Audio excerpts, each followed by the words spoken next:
Fuck your sensitivity. I love it. So, Rebecca, Cody.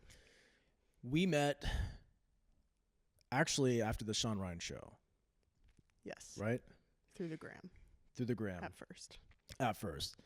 And me personally, I was like, I saw you. I'm like, bro, this chick is like disciplined. This chick is jacked. She's like disciplined. She's associated with a bunch of like, well known or just really other disciplined men. Like you have like this tight crowd that you were rolling with. That I was like, I'm like, dude, who is this person? So I started like investigating. Then I found out that you do coaching, and I reached out to you. I'm like, I definitely wasn't like, I didn't have the mobility that I wanted.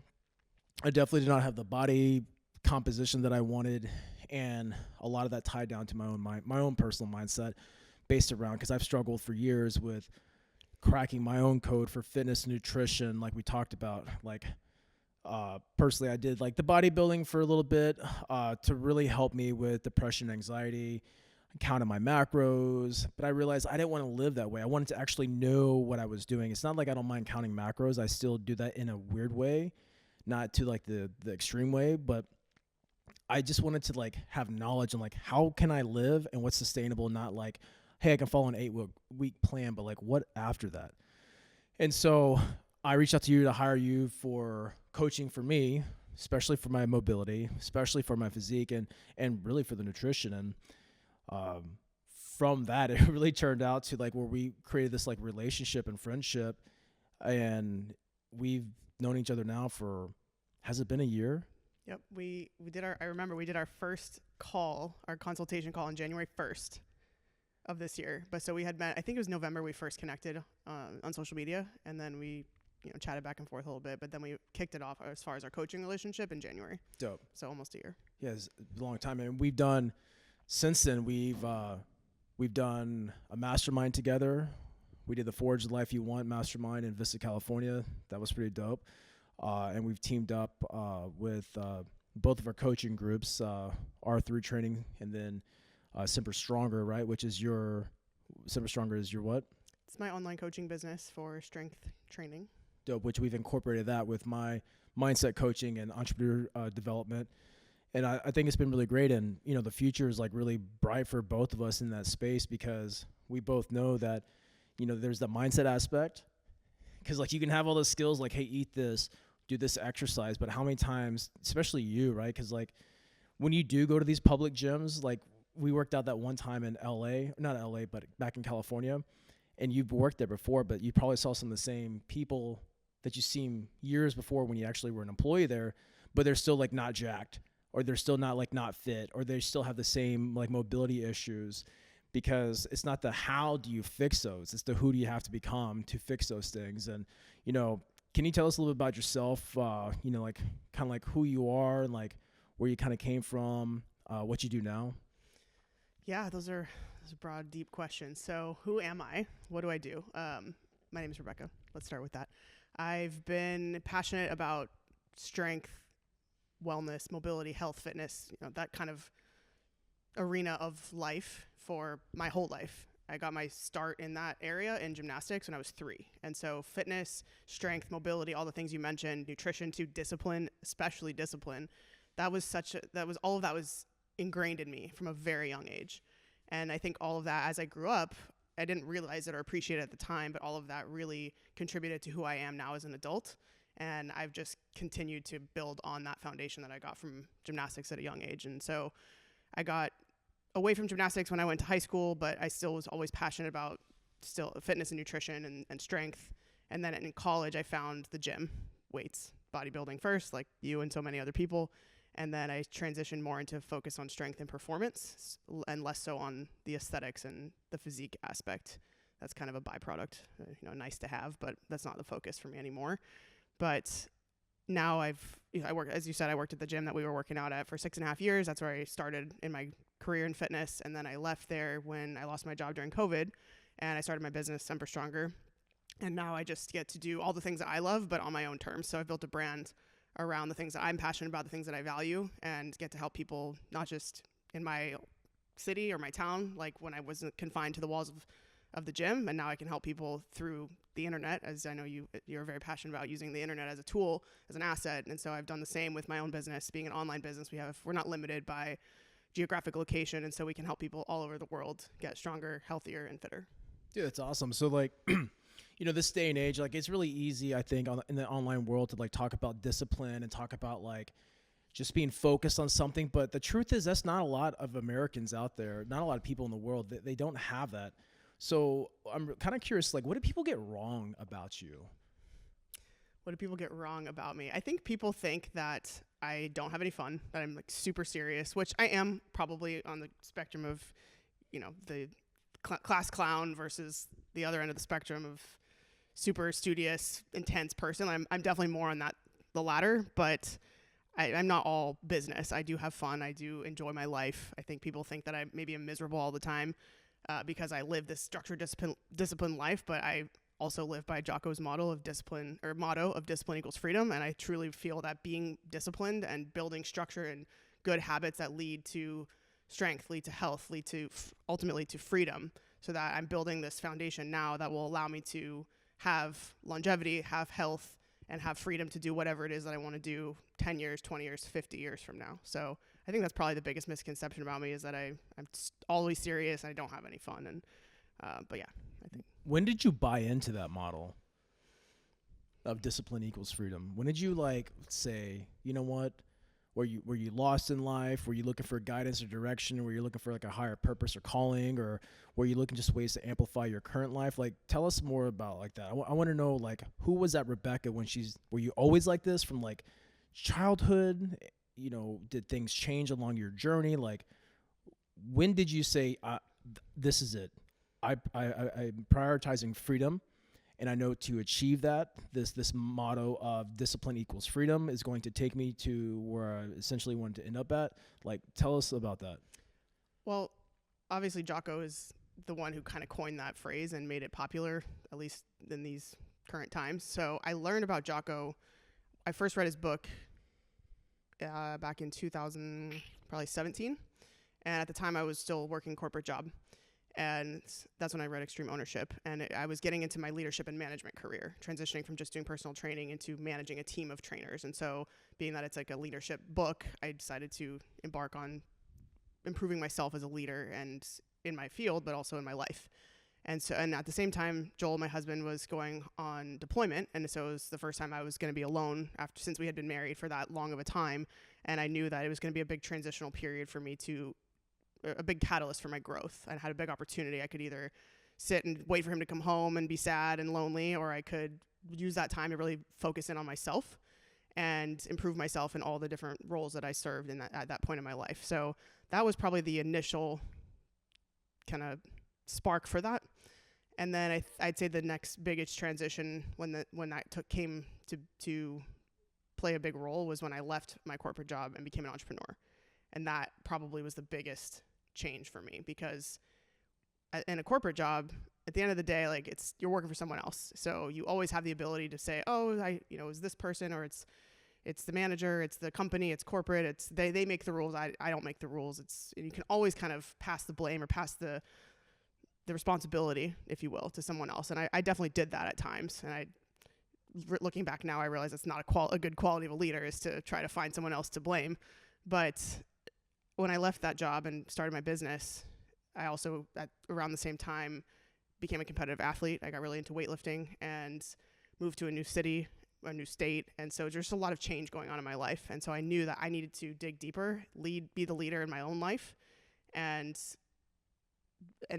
all the things that I was doing at the time and I'm still doing now required extreme amounts of discipline in order to be successful, to be a competitive athlete, and then to make it to the national level, to manage being an athlete, being a coach, being a business owner, being a military spouse, all the moving parts involved in being all those different things at the same time require an immense amount of discipline. And then to also maintain my health, because that's number one for me. If I don't have my health, I have nothing.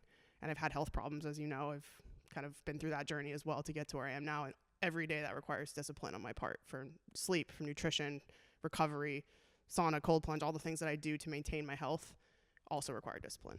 So would you say like the catalyst for like this, like honestly a true perspective shift in your own life wasn't really discipline wasn't really freedom.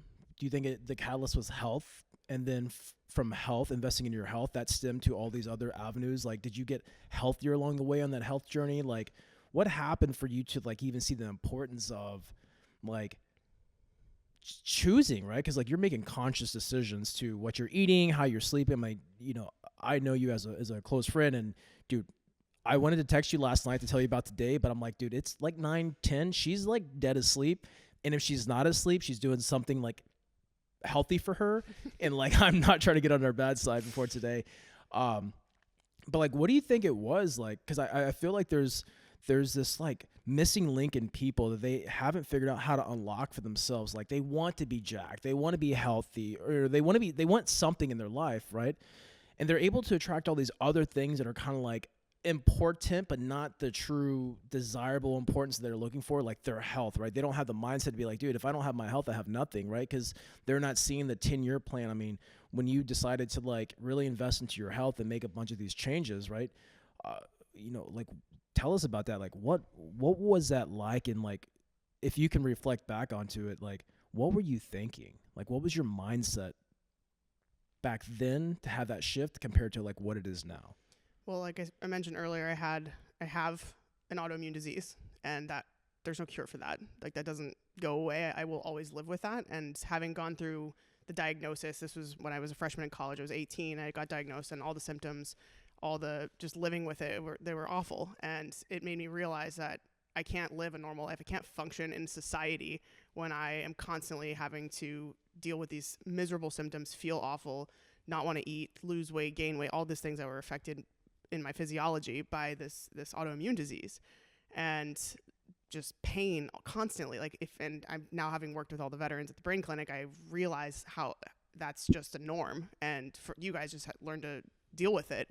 And it's a whole conversation for a whole other time, but you can't live a normal life when you're in constant pain. And so it was just a wake-up call. Like, I can't, if I want to have a chance at being successful, having the life I want, having a career I want, having the marriage that I want, all the things that I want to have in my life, like, I need to get my health under control, because I can't have any of those things in the way that I want to have them if I have a health problem.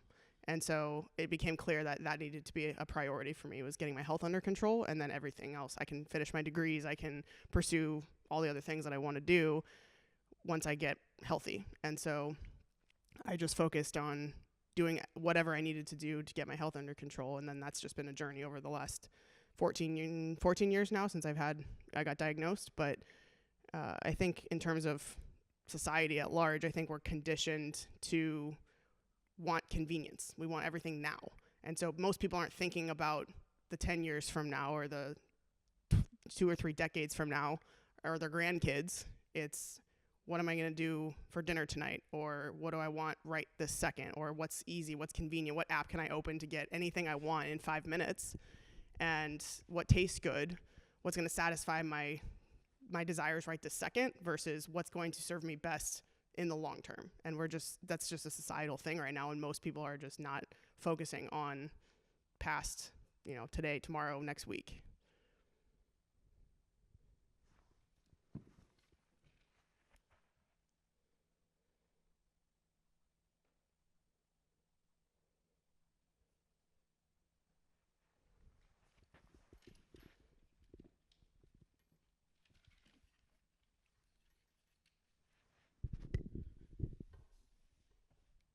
So like, why do you think people, I mean, there's so many people with issues, like health issues in their life, but why do you feel like they don't do anything about it? Like I don't get it. Like, I see people that are unhealthy. Like, my dad was an amazing father, amazing man, but that dude was unhealthy. He was overweight, and he retired as a police officer after 41 years at 71 years old. That dude only knew how to work hard and sacrifice. And he was the story. He was the typical story. He died literally 1 year later after retirement. And I'm like, Dad, you need to go walking. He just didn't want to do it. And I don't know if it's like people feel like they're too far gone, that they can't like change their life. But I also know that to not be true. We have a mutual friend, Casey, who has literally beat stage 4 cancer. And but I also know other people who have succumbed to those illnesses and diseases. And is it luck, or were they gifted at a young age to have this like desire to want to change their life? Like, why do you think people choose to live in hell vice, creating a life that is transformative and of salvation for themselves? Like, why do you think that is, based off, because you've been around a bunch of leaders, you've been to leadership events, you've spoken at these events, you've coached hundreds, if not thousands of people, men and women from various backgrounds. You've literally trained, how many veterans do you think now? I just counted it a couple weeks ago. It's over 50 now. Over 50? At the Brink Clinic. That's massive. And we'll talk about that here in a second. But, so you've been around the whole gambit of all these things. What do you think it is? I think it's a couple things. I think people are averse to hard work. I think that's a big thing. Like I talked about a second ago, convenience. Our society is full of convenience. Everything's convenient. And when everything's convenient, we get accustomed and we get to that and we get complacent and we get comfortable. And the further away you get from the ideal health, whatever it is, financial, like you said, people, it's like, maybe I'm too far gone. It's not realistic. It's not possible. But you and I both know it is possible. And it just is going to require an immense amount of hard work. And some people aren't aren't willing to put in that amount of work. And I also think that people think there's probably a pill for that. And we've also been conditioned to, oh, you get sick, you have an ailment, you have an injury, whatever, here's a pill. Just take the pill and shut up and you'll be fine. And so we're over medicated, and people they don't want to work hard, and they just want the quick fix. And that goes back to fast food or whatever it is we want it now. So we'd rather take the pill and hope we're going to lose weight than actually do what we know for centuries has worked to lose weight. You need to be in caloric deficit. You need to eat right. You need to exercise. But there's hope with some of these new medications that, I could just take the shot or take the pill. I'll get the results that way. And then months, not even a year later, we have studies showing that there's side effects from these medications. Like, well, what did you think was going to happen? Like, there's always a cost. People just don't want to see that side of it. They just want to hope that it's going to work and not look at what the risks are, the costs are. Yeah, it's so crazy because, like, you always hear me say, like, we're all going to die, right? And I think especially first world people, like, we get so delusional with that reality because we're very shielded from death. Like, we look away from the turmoil. We don't make eye contact with a homeless, dude on the side of the street. Like, our hospitals aren't overflowing with, like, just, bomb victims and, like, just, like, crazy catastrophic events. And America is like, it's like a la-la land, right? It's like everything is beautiful packaging. There's all this like hope and inspiration out there. There's all these distractions. But then when you look around people, what are they all doing? Their heads are down. They're on their phones. They're fat. And when I say fat, I mean fucking fat, right? Like, it's disgusting. And what's disgusting isn't that they're fat. What's disgusting is they more than likely want to change, and they're not doing that. That's what's disgusting. And because for some reason they don't believe in themselves. And what happened in their childhood for them to stop believing in themselves? Because, I don't know I do know one fat person. They're called television fat people, right? They're like, oh, be happy with who you are. Like, be comfortable with being you. I'm not saying everyone needs to be like jacked, right? That's another big misconception. Well, I don't want to work out because I don't want to be your size. Or I bet most women look at you or, like, oh, I don't want to be like that. Like, what is like that? Hardworking, disciplined, focused, determined, with a goal, right? If your goal wasn't weightlifting, it was just like health and fitness, your composition might look a little different, maybe, I don't know. But like, you have a goal for yourself. Most of these people don't have a goal. So when you were hitting this like phase of life where you identified that you had this like autoimmune, is that correct? Autoimmune disease. And you're like, dude, you had to probably change some things about yourself, right? How you eat, probably everything in your life. Stress, who you hang out with, food you eat, shit you do, alcohol, like fun things that you might have considered fun back then that you probably don't incorporate in your life now. But why did you do that? Like, were you like, what made you so determined what age was this? When I got really sick? Yeah. 18. What at 18? At 18, it was like, honestly, it was just to get out of the pain and the misery of the symptoms that I was experiencing. So I wasn't really, at that point in time, I wasn't really focused past that. I just want to get through college. I almost had to drop out of school because I was so sick and I almost became hospitalized. So for that period of time, it was like, let's just get healthy enough to get through college. I was on a ton of medications, a lot of pharmaceutical medications at that time. And then it was after college and because I put a lot of pressure on myself, I always have for academics, for athletics, all the stuff. And so at the time I needed to get straight A's through college, graduate with all the honors, get my degrees, and then focus on the next thing. And I did that. And then it was a couple of years later, I was like, wow, I have two bachelor's degrees and I'm doing nothing with those degrees.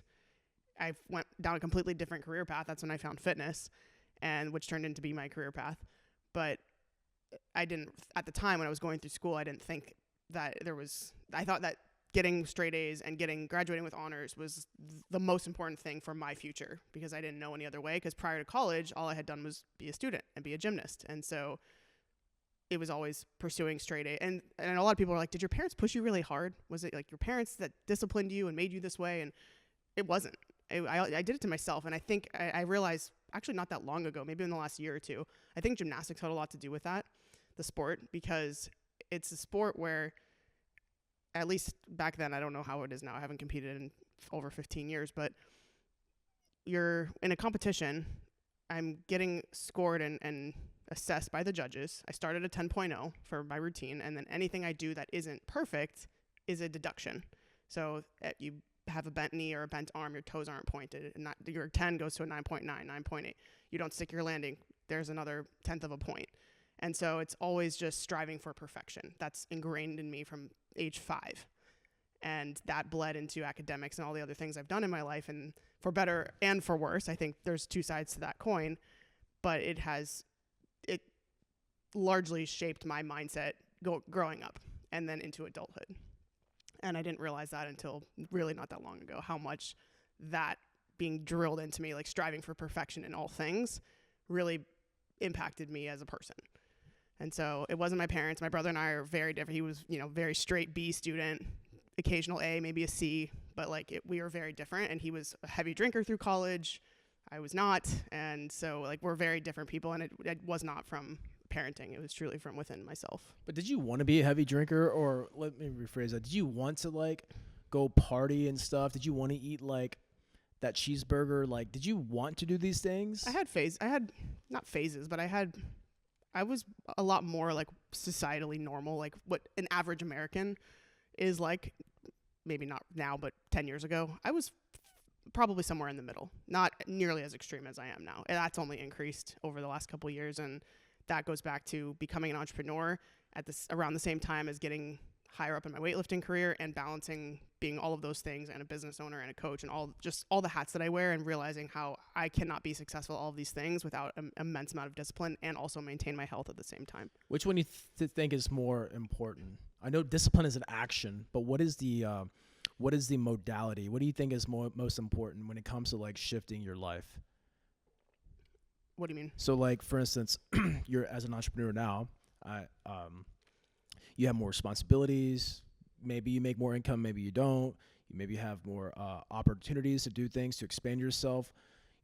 What is if you could label number one, what is that one thing that helps you do all those things, right? Because to be an entrepreneur, you got to believe in yourself. You have to be willing to fail. You have to be willing to fail fast and fail often. You have to be willing to try new things. You have to be willing to pivot. You have to be willing to put yourself out there and to grow, right? I mean, you have taken your own personal development the past year, and you've taken it in a whole new direction. And that new direction is a whole new level. I don't think it's a 180. I think it's just a whole new level. I personally don't think that maybe you were exposed to internally, but you knew that you always had access to it. So what is that one thing? Would you say it's health that is man, I want to change my life, make more money, start my own business, be just a better person? Where does that thing come from? To go back to your first question, I think probably if I had to look at all the areas of my life and the one factor that has led me to get to where I am now, I would say it's persevering despite fear and discomfort. Damn. Persevering despite fear and discomfort. And that right there probably hits all the planes of your life, yes. Right? Because health is maybe not the back burner, but probably at the forefront, but it's that's a non-negotiable. I don't even look, it's just part of my life and who I am. But that that's the part that kind of comes easily to me now because I've been doing it for so long. I've made changes throughout the years and how I eat and what my, I've slept more now. I sleep more now as my weightlifting career has progressed because I have to recover from training. But I would say that the biggest thing that I had to adopt or implement that I wasn't doing before that has allowed me to kind of unlock this next level of my life is persevering despite fear and discomfort, because I've had this year, especially more than any other year, a lot of that, a lot of fear and a lot of discomfort, and learning how to just increase my threshold by doing more scary and uncomfortable things, starting with getting in cold water, which I started doing regularly around this time last year. I love it. Yeah.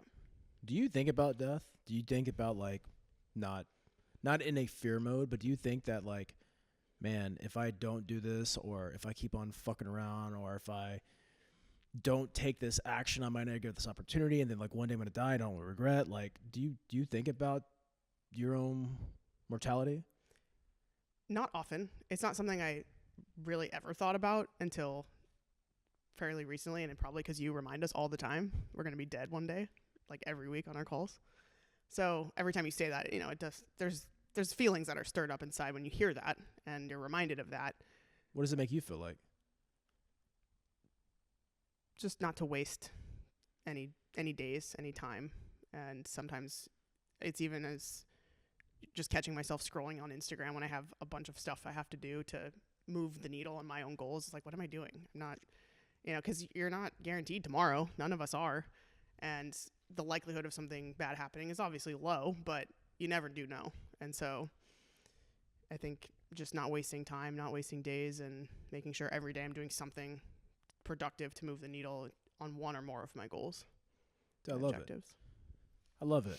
I think that's something very important. I mean, there's a reason why I bring up, and Rebecca is in, it's our coaching group, R3, Raw Real Ready. But there's a reason why I bring it up on every call, because I don't think most people think about that. And you don't need to use death as like this like thing to terrify you, but you can use it as a thing to free you. You're like, shit. It's just like, back to the fat person, right? Back to the fat person who doesn't suck because they're fat. They suck because their mindset has allowed them to accept their pain and discomfort and call it normal and call it okay. That's not right. Yeah. Because I know my dad was not okay. I knew he was not happy. I knew that's not the life that he wanted. Why would anyone be like, you know what? I want to die 1 year after retirement and be completely unhealthy and just say, fuck it. Now, some people out there, they do want that. A lot of people, especially in America, because I get a lot of messages on social media about like men, women, mainly men, just going through the ringer in life, and they just want to cash out. It'd be easier that way.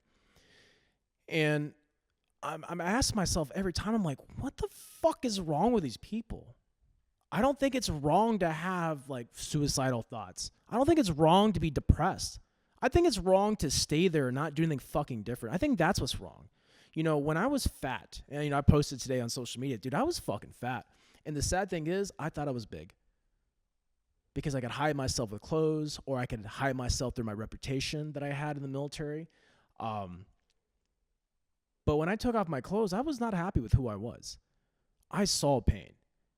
And I did not have this like undescribable why to keep me going forward and to get myself out of that hell. But on top of that too, I was never looking for a quick fix, even though I was always looking for the quick fix. I was always like, I ate healthy 2 weeks. Why isn't my life changing? I read this book for fucking 2 weeks. Why am I not happier? I've been journaling for 2 months now. Why is my life not magically different? But, for me personally, the journey that I've always been looking for is the journey itself, not the destination. And I think when I was at my most depressed or my fattest or my saddest or my poorest, I was looking for a destination. I was looking for this like vessel to take me out of it. The whole time not realizing that I was the vessel. That my belief system's the vessel. What I'm doing is the vessel. What I'm surrounding myself with is the vessel. Everything that I consume myself with is the vessel, right? Because it's not outside of me, it's through me, and it's inside me. And once I realized that, I realized it's going to be a life-changing journey. It's going to be a transformative journey that's never going to end until I no longer exist. And so I know personally when I want things now, I'm like, good, take one step today and then keep on going. Because the only way to change your life instantly is by making sometimes decisions that you can't undo. But to take ownership of your life only begins with one simple step. And in your professional and personal life, what would you say would be the first step for someone who is like, they're accepting life? They haven't quite realized that they're not going to live forever. They haven't quite realized what they really want to do in life, but they know what they're doing right now, how they're looking, how they're living. It's not what they want. What would you say would be a first step? In terms of health or in terms of anything. These people are desperate. They're just looking for, dude, I just need, what's one solid piece of advice from your perspective of life that you would give if you were in their shoes? Because maybe you were in their shoes one day. What was that one thing that, like, what led you to not stop? Because you are literally a byproduct of not stopping. Yeah. It's a great question. I think it probably is context dependent, depends on the person, but well, let's just, you're that person, insert person comes up to you. What are you saying to them? Probably just do something different. Like what you've been doing that hasn't served you, do something different. God, I love it. Best advice I was ever given was by my wife, and she said, if whatever you're doing isn't working, do something different.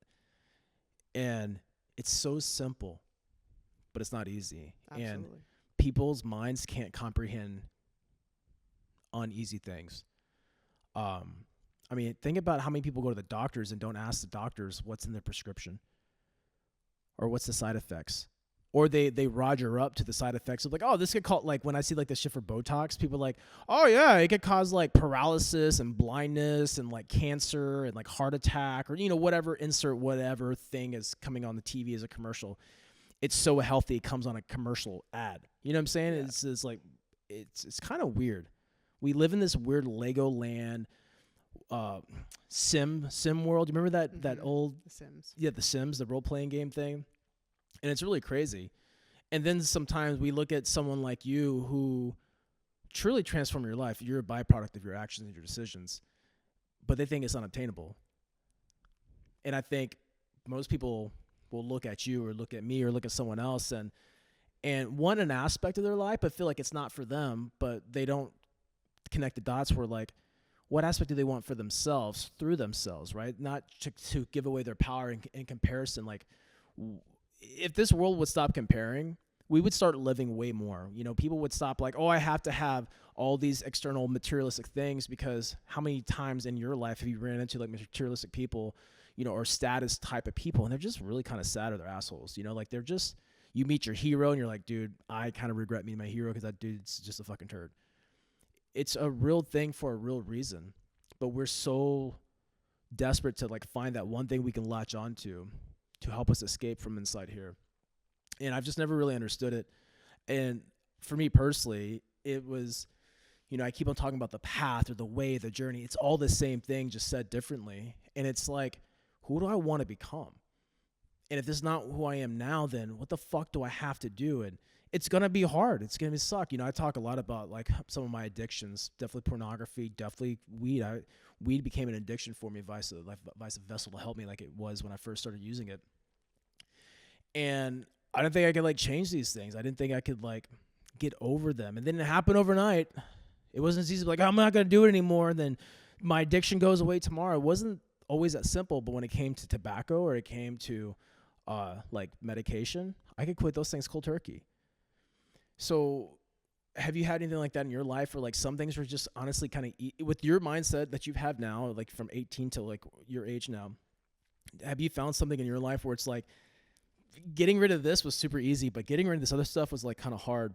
Because I remember one time you talked about on Instagram, you talked about, I think you were sick or you were injured and you took off like a couple days or maybe it was like a week or something like that. It was like more days than you're normally used to. And and this is when you're like making your debut of like just being a badass speaker and like just this confidence that you admit is amazing. And you're like, I understand now how people struggle to get back into the gym or they struggle to get back on routine. Yeah, once you stop, the momentum's gone. It's way harder to start again than it is to just stay in motion. See, and that's experience coming from that. someone like Yeah. you, who is like, you know, I always joke around that Rebecca's like IR discipline, right? She's just a savage, dude. Like, I look at my friend circle that I have, and I'm like, dude, how can I keep a friend like Rebecca in my life? Well, one, I got to provide value to her, but two, I have to like maintain and increase the frequency and vibration, you know, and because if I was lazy, negative, you would not associate, you know, with me whatsoever. You would until you were like, you know what? That's not benefiting me. You know what I'm saying? Until I was like a detriment. And I don't choose to have a friend circle like that that I can't provide value with, because that's the only way I accept friends in my life is like, are you bringing value to my life? Even if it's just your smile, you know, are you positive? Are you toxic? Are you negative? Are you complaining? Are you doing something about it? Right? Like, bitch, if you got to, right? Off gas. I get it. You're human, but take action. But when you talked about that on Instagram, dude, I thought that was like one of the most like beautiful things you've ever said, because I think people could probably look at you and be like, oh, it's just easy for her. Must be nice, right? Yeah. We hear like that like beta ass like thing that people say must be nice, but you're real, dude. Yeah, And I'm you human. you experience average or normal when you get off routine. Would you say that's accurate? Yeah, which is why I try to not get off routine So as much as possible. So maybe, right, maybe that one thing to say to people, would you think that maybe a routine is that thing to like habits. It comes down to habits. I think it takes time to build habits, but the more positive habits that get you to where you want to go, I think the better off we're going to be, because we are what we repeatedly do, right? That's not I think it's an Aristotle quote. We are what we repeatedly do. Excellence, therefore, is a habit, something to that effect. I can't remember the exact quote, but I think the more time we can spend building habits that serve us positively, the better off we're going to be. Because when we are tired, when we're always going to default to whatever our habits are. And so I think for me, like my morning routine it's all habits. It's things that I've built up that I know serve me well, and I do them repeatedly, almost daily. You know, sometimes it's not perfect every single day, but more often than not. Same thing with my nighttime routine, my sleep hygiene, my nutrition. All of that is because I've built habits, and it didn't come like quote unquote naturally. You know, I had to work at those things, and it just happened over time. So like habits, let's talk about that real quick. Habits are funny because like you have like all these like gurus online. You got like the gazillionaire gurus, and you have like the doctor nerd gurus are like, habits are important. Habits are important. You know, focus on the business. Don't focus on like your 2-hour routine. But what about you? Like, what's so important about your routine? Not necessarily what you do, but what's so important about, or why is it important to you? And then how do you maintain this routine when you're traveling? Because you just got done traveling to compete at nationals, right? Which you just platformed. Yeah, I was at the American Open finals, but yeah, national level meet. A national level meet, right? So national level meet, finals, right? And you platform there, but like when you're traveling, is there like when I travel, this is my routine, when I'm at home, this is my routine, like, because I think some people get so wrapped up. It's just like, I got a question yesterday on the live that I did, like, I have a hard time, I'm a truck driver, I have a hard time getting fit and blah, blah, blah. I'm like, they're like, what's the hack? I'm like, bitch, go to the grocery store. That's the hack. There's no hack. I don't even like the word hack. Yeah, but like go to the grocery store. You can buy like Whole Foods. But we get so like brainwashed to these little brown sacks of like, you know, kibble and like, you know, dopamine. We want that. But like, what would you say to someone who's like trying to like get this routine, or they're creating this routine, but then they travel, or, you know, Murphy happens, right? There's something crazy happens. Like, what's the most important thing for them to take away? Because the internet's full of like, bro, there's some fucking people on the internet that will tell you like eat your poo poo, and people will do it. I mean, I know the drinking urine thing is really hot right now. Literally, it's hot, you know. I didn't know about this, but thank you for enlightening me. Maybe the people that I'm following, because people are fucking nuts, right? But what I really think is important about routines is what's important to you. Well, I'm happy to share those things, but again, it's going to depend on the person, because what works for me, what's important to me, might not be the same for everybody. And I think that kind of maybe is part of the answer to your question, is figuring out what are the highest ROI things for you. And so for me, sleep quantity, sleep quality, number one for me all the time. Whether I'm traveling, whether I'm home, it's not hard to if you're out at a work event or whatever, like traveling for an event, people are going out to the bar at 9:30. Peace. I'm going to bed. Have fun. And that used to be hard for me. And now it's so obvious to me. I need to prioritize my sleep. That it would be the easiest decision I could make all day. But it didn't happen overnight. It doesn't come naturally necessarily. It comes with time and prioritization and life experience. So for me, sleep, getting a walk in with sunlight in my eyes in the morning within the first hour of waking and being hydrated, like those are easy. Wherever you are, almost anywhere in the world, except for those places where there's no sunlight for 24 hours or 23 hours, unless you live in the North Pole, there's really no reason you can't get a walk in or at least get sunlight into your eyes within the first hour of waking, unless your job schedule, whatever. So I would say figure out what those things are, 2 or 3, and do those repeatedly. And then if you're traveling, you do the best you can. Don't lose your mind if you can't hit those. Like I'm not 100% perfect all the time. Sometimes I miss a day, and I've learned through experience that I can still function and my life will still go on if I do miss a day, if I don't get my walk in, if I don't get my cold plunge in, it's okay. So it's sticking to those habits, sticking to those routines, but also not getting completely derailed in the event that we can't be on the routine. So what would you say your ROI is for those things? Like, what are you getting out of those? Take out the health, right? Because that's debatable in a lot of terms and different for every person. But like, what is your ROI that you're getting out of this? Enhanced discipline? Like, I think building structure, building my life around, like I've built my life with my routines in mind. Like I've basically structured my life, and I don't have kids. I am my own boss, so I get not everyone has the luxury of being able to do those things. I'm very fortunate in that way. I've also worked very hard to get to this place. So routines are part of kind of my overall discipline in my life, but sleep is number one. It's the most important thing for health, performance, optimization. I'm not prioritizing that. Like everything else in my life, even my outlook on life, my mood each day, like that depends on my ability to get a good night's sleep. Man, I know that's so true with you, because I remember like FaceTiming you one time, and like you got your orange glasses on, and every night after sundown, and then coming to Texas to the brain clinic, and where I worked with you, then I worked with an amazing staff. It's the same thing. Like you learn these things, but there's a lot to unpack, and we're definitely going to do a part 2, but I am really curious about this. How do you view yourself as like living bolder?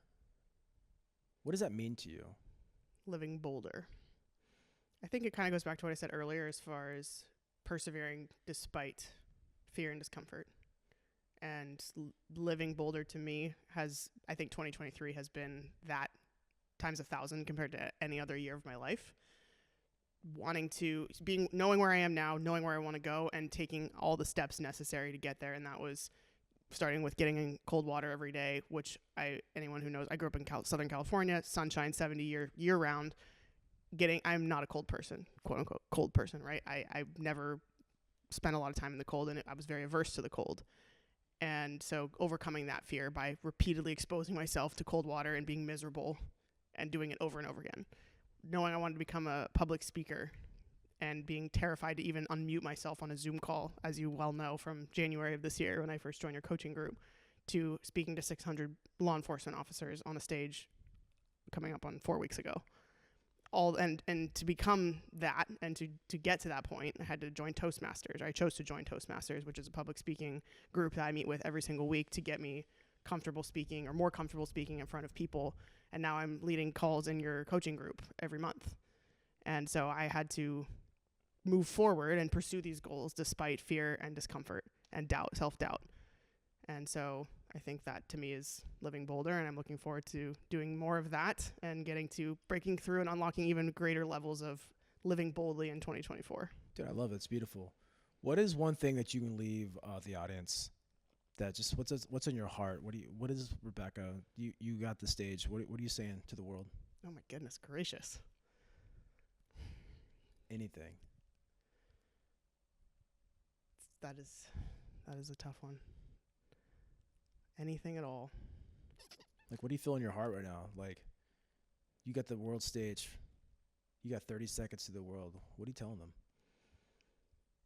I think from my journey, I've learned just growing a social media following, being a business owner, doing all the things that I've done over the last couple of years, there are always going to be people who will doubt you, who will not support you, who will accuse you of things because they're jealous or they think small of themselves. And if you want to achieve your true potential in life, you have to keep moving forward and not let those voices ring louder than the one inside yourself that's telling you to push forward and telling you to go after the things that you want to achieve.